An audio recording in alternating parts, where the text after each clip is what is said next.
और ना कभी उनकी सलामती या इकबालमंदी चाहना। किनकी? आइए आज इसी पे गौर करते हैं।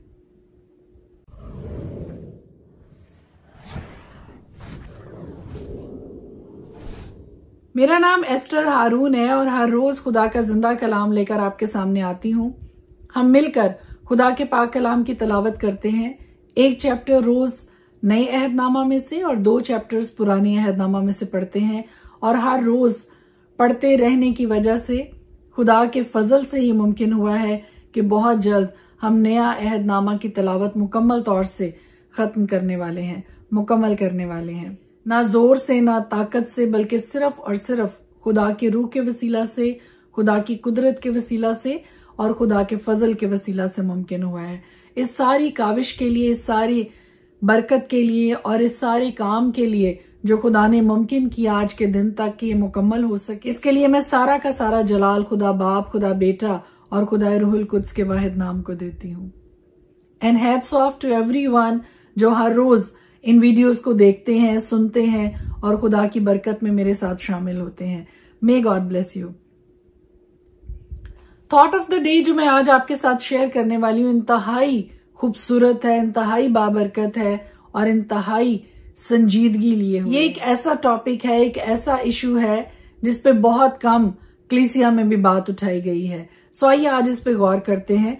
खुदा के पाक कलाम में गैर कौमों में ब्याह से, गैर कौमों के साथ नाता जोड़ने से खुदा ने अजरा की किताब में क्या फरमाया है। लिखा है, सो तुम अपनी बेटियां उनके बेटों को ना देना और उनकी बेटियां अपने बेटों के लिए ना लेना और ना कभी उनकी सलामती या इकबालमंदी चाहना, ताकि तुम मजबूत बनो और उस मुल्क की अच्छी अच्छी चीजें खाओ और अपनी औलाद के वास्ते हमेशा की मेरास के लिए उसे छोड़ जाओ। हम फिर तेरे हुक्मों को तोड़ें और उन कौमों से नाता जोड़ें जो इन नफरती कामों को करती हैं।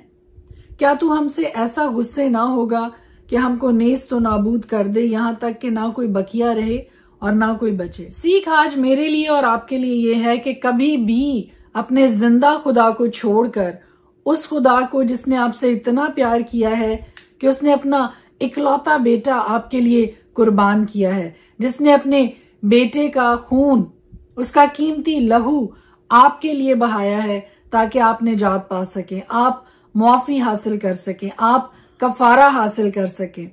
उस जिंदा खुदा को छोड़कर किसी और माबूद की तरफ रुख ना कीजिए। और वो सब गैर शादीशुदा नौजवान जो अगर इस वीडियो को देख रहे हैं, सुन रहे हैं, आज सीख आपके लिए ये है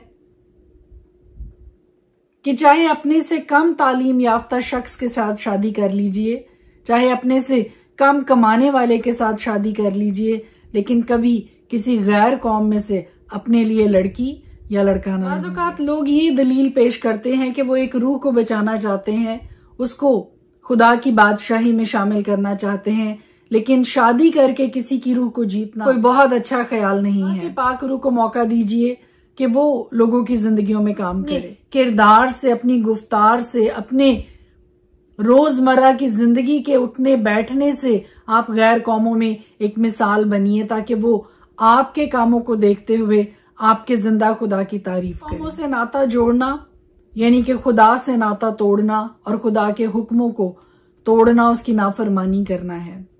सो मेरे अजीजों, हमेशा इस बात को याद रखिए, पूरी की पूरी नौजवान पीढ़ी के लिए आज की ये सीख है, आज का ये थॉट है, आज का ये ख्याल है कि बेब्याहे जिंदगी गुजार लीजिए, लेकिन अपने खुदा का इनकार ना कीजिए। अगर आपको जॉब से भी हाथ धोना पड़ता है, जॉब छोड़ दीजिए, लेकिन खुदा का इनकार ना कीजिए। चाहे कितना ही बड़ा ओहदा आपको जिंदगी में क्यों ना ऑफर किया जाए, लेकिन उस ओहदे को ठुकरा दीजिए खुदा के जिंदा नाम के लिए, खुदा के काम के लिए। खुदा से इनकार ना कीजिए। अगर खुदा का इनकार करके आपको कोई जॉब दी जाती है, कोई ओहदा दिया जाता है, कोई टाइटल दिया जाता है, उस टाइटल को, उस जॉब को, उस काम को, उस बिजनेस को ठोकर मार दीजिए, ठुकरा दीजिए, लेकिन अपने जिंदा खुदा का इनकार ना कीजिए। May God bless you. खुदावंद आपके साथ हो और खुदा हमें, हमारी औलाद को, हमारी नस्लों को इस बात के लिए हमेशा तकवीयत बख्शता रहे, कभी भी अपने जिंदा खुदा का इनकार न करने पाए। May God bless you. खुदावंद आपके साथ हो। खुदावंद की बरकत आपके साथ, आपकी औलाद के साथ और उनकी आने वाली नस्लों के साथ भी रहे। आमीन। खुदा के पाक कलाम से आज हम देखेंगे यहूदा, उसका पहला बाब। यहूदा की तरफ से जो यीशु मसीह का बंदा और याकूब का भाई है, उन बुलाए हुओं के नाम जो खुदा बाप में अजीज और यीशु मसीह के लिए महफूज हैं। रहम और इत्मीनान और मोहब्बत तुमको ज्यादा हासिल होती रहे। ऐ प्यारो, जिस वक्त मैं तुमको उस निजात की बाबत लिखने में कमाल कोशिश कर रहा था जिसमें हम सब शरीक हैं, तो मैंने तुम्हें ये नसीहत लिखना जरूर जाना कि तुम उस ईमान के वास्ते जांफिशानी करो जो मुकद्दसों को एक ही बार सौंपा गया था, क्योंकि बाज ऐसे शख्स चुपके से हम में आ मिले हैं जिनकी सजा का जिक्र कदीम जमाना में पेशतर से लिखा गया था। ये बेदीन है और हमारे खुदा के फजल को शहवत परस्ती से बदल डालते हैं और हमारे वाहिद मालिक और खुदावंद यीशु मसीह का इनकार करते हैं। बस अगरचे तुम सब बातें एक बार जान चुके हो, तो भी ये बात तुम्हें याद दिलाना चाहता हूं कि खुदावंद ने एक उम्मत को मुल्क मिस्र में से छुड़ाने के बाद उन्हें हलाक किया जो ईमान न लाए, और जिन फरिश्तों ने अपनी हुकूमत को कायम न रखा बल्कि अपने खास मुकाम को छोड़ दिया, उनको उसने दायमी कैद में तारीकी के अंदर रोजे अजीम की अदालत तक रखा है। इसी तरह सदूम और अमूरा और उनके आसपास के शहर जो उनकी तरह हरामकारी में पड़ गए और गैर जिस्म की तरफ रागिब हुए, हमेशा की आग की सजा में गिरफ्तार होकर जाए इबरत ठहरे हैं। तो भी ये लोग भी अपने वहमों में मुब्तला होकर उनकी तरह जिस्म को नापाक करते और हुकूमत को नाचीज जानते और इज्जतदारों पर लान तान करते हैं। लेकिन मुकर्रब फरिश्ता मिकाएल ने मूसा की लाश की बाबत इबलीस से बहस और तकरार करते वक्त लान तान के साथ उस पर नालिश करने की जुर्रत न की, बल्कि ये कहा कि खुदावंद तुझे मुलामत करे। मगर ये जिन बातों को नहीं जानते उन पर लान तान करते हैं, और जिनको बेअकल जानवरों की तरह तबई तौर पर जानते हैं उनमें अपने आप को खराब करते हैं। इन पर अफसोस कि ये काइन की राह पर चले और मजदूरी के लिए बड़ी हिर्स से बलाम की सी गुमराही इख्तियार की और कोरा की तरह मुखालफत करके हलाक हुए। तुम्हारी मोहब्बत की ज़ियाफतों में तुम्हारे साथ खाते पीते वक्त गोया दरिया की पोशीदा चट्टाने हैं। ये बेधड़क अपना पेट भरने वाले चरवाहे हैं। ये बेपानी के बादल हैं जिन्हें हवाएं उड़ा ले जाती हैं। ये पतझड़ के बेफल दरख्त हैं जो दोनों तरह से मुर्दा और जड़ से उखड़े हुए हैं। ये समंदर की पुरजोश मौजें हैं जो अपनी बेशर्मी के झाग उछालती हैं। ये वो आवारा गर्द सितारे हैं जिनके लिए अबद तक बेहद तारीकी धरी है।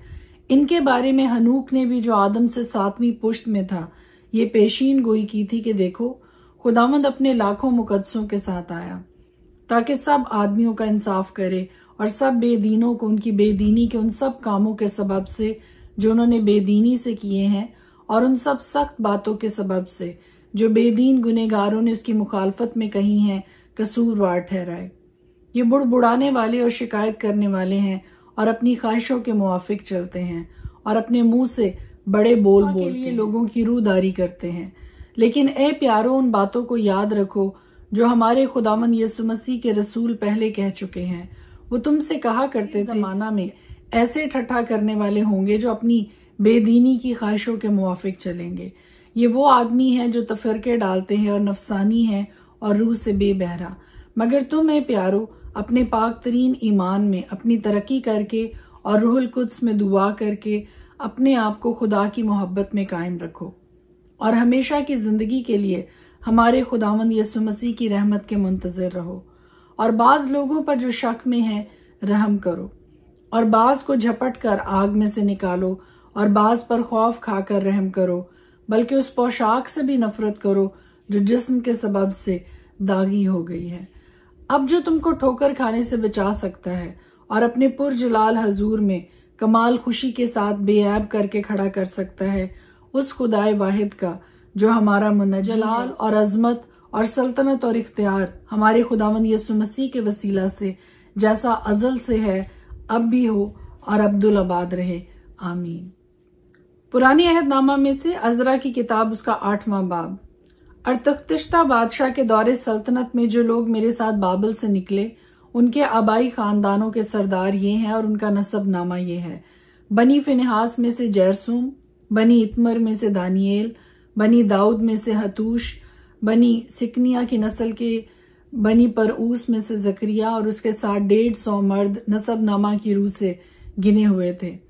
बनी पुख्त मुआब में से अलीहू एनी बिन जराखिया और उसके साथ 200 मर्द, और बनी सिकनिया में से यहजीएल का बेटा और उसके साथ 300 मर्द, और बनी अदीन में से अबद बिन योनतन और उसके साथ 50 मर्द, और बनी एलाम में से यसाया बिन इतलिया और उसके साथ 70 मर्द, और बनी सिफ्तिया में से जब्दिया बिन मिकाएल और उसके साथ 80 मर्द, और बनी योआब में से अब्दिया बिन यहीएल और उसके साथ 218 मर्द, और बनी सलूमियत में से यूसफिया का बेटा और उसके साथ 160 मर्द, और बनी बबी में से जकरिया बिन बबी और उसके साथ 28 मर्द, और बनी अजजाद में से योहनान बिन हक्कातान और उसके साथ 110 मर्द, और बनी अदू निकाम में से जो सबसे पीछे गए उनके नाम ये हैं एल फलत और यहीएल और समिया और उनके साथ 60 मर्द, और बनी बिगवी में से ऊती और जबूद और उनके साथ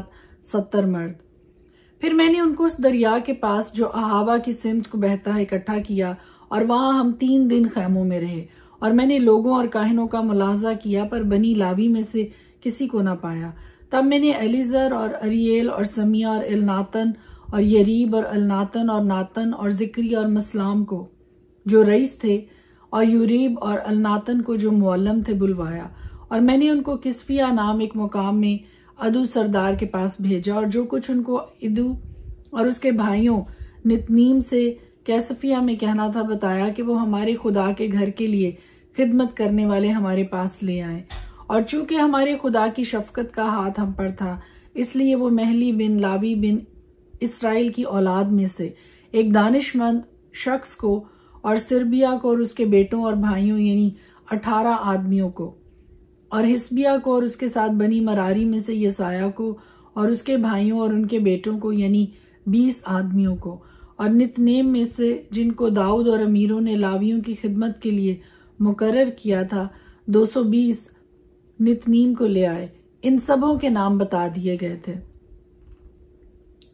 तब मैंने अहावा के दरिया पर रोजा की मुनादी कराई ताकि हम अपने खुदा के हजूर उससे अपने और अपने बाल बच्चों और अपने माल के लिए सीधी राह तलब करने को फरोतन बने, क्योंकि मैंने शर्म के बाइस बादशाह से सिपाहियों के जत्थे और सवारों के लिए दरख्वास्त न की थी ताकि वो राह में दुश्मन के मुकाबला में हमारी मदद करें, क्योंकि हमने बादशाह से कहा था कि हमारे खुदा का हाथ भलाई के लिए उन सब के साथ है जो उसके तालिब हैं, और उसका जोर और कहर उन सब के खिलाफ है जो उसे तरक करते हैं।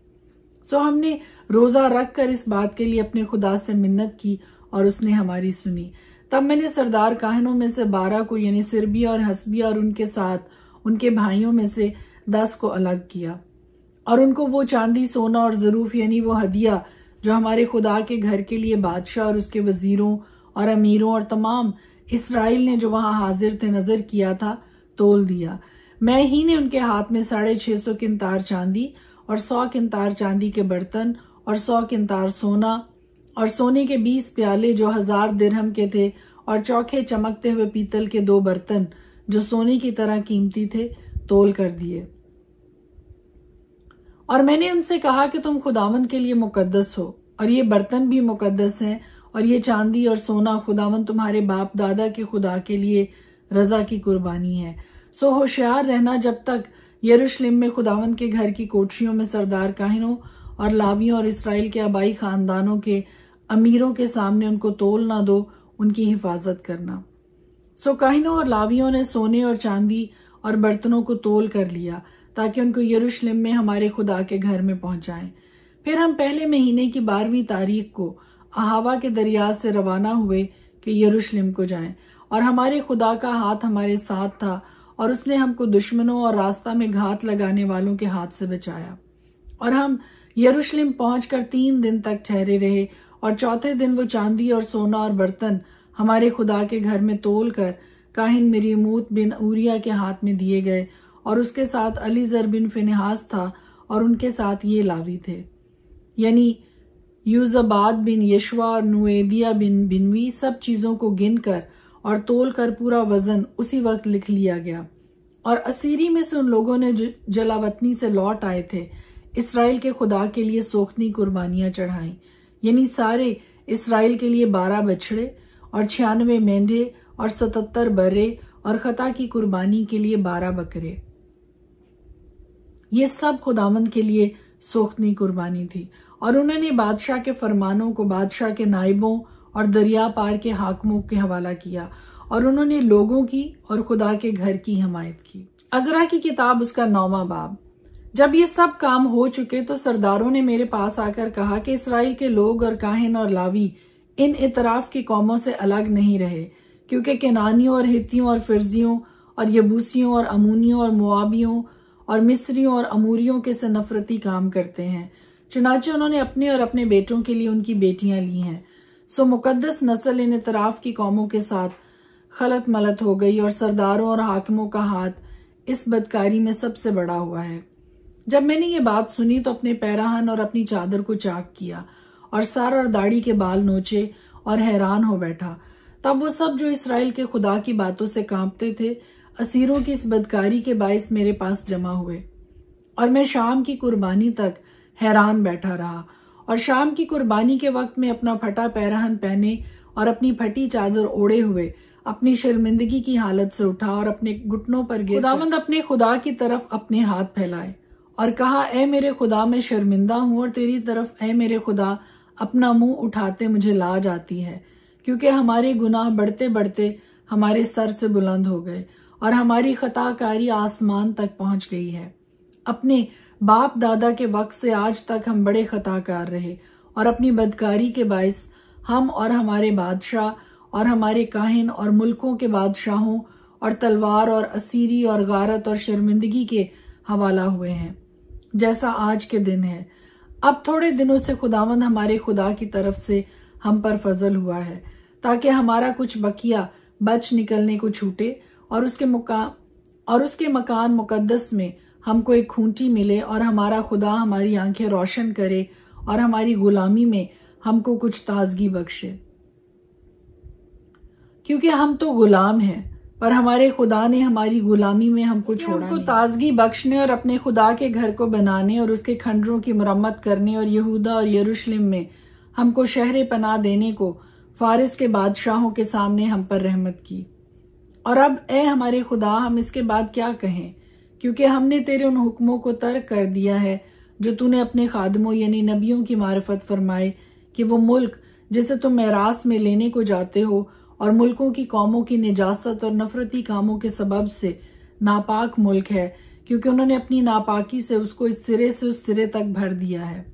सो तुम अपनी बेटियां उनके बेटों को ना देना और उनकी बेटियां अपने बेटों के लिए ना लेना और ना कभी उनकी सलामती या एक बालमंदी चाहना, ताकि तुम मजबूत बनो और उस मुल्क की अच्छी अच्छी चीजें खाओ और अपनी औलाद के वास्ते हमेशा की मेरास के लिए उसे छोड़ कामों और बड़े गुनाह के बाइस जो कुछ हम पर गुजरा उसके बाद ए हमारे खुदा, दर हाल के तूने हमारे गुनाहों के अंदाजा से हमको कम सजा दी और हम में से ऐसा बकिया छोड़ा, क्या हम फिर तेरे हुक्मों को तोड़ें और उन कौमों से नाता जोड़ें जो इन नफरती कामों को करती हैं?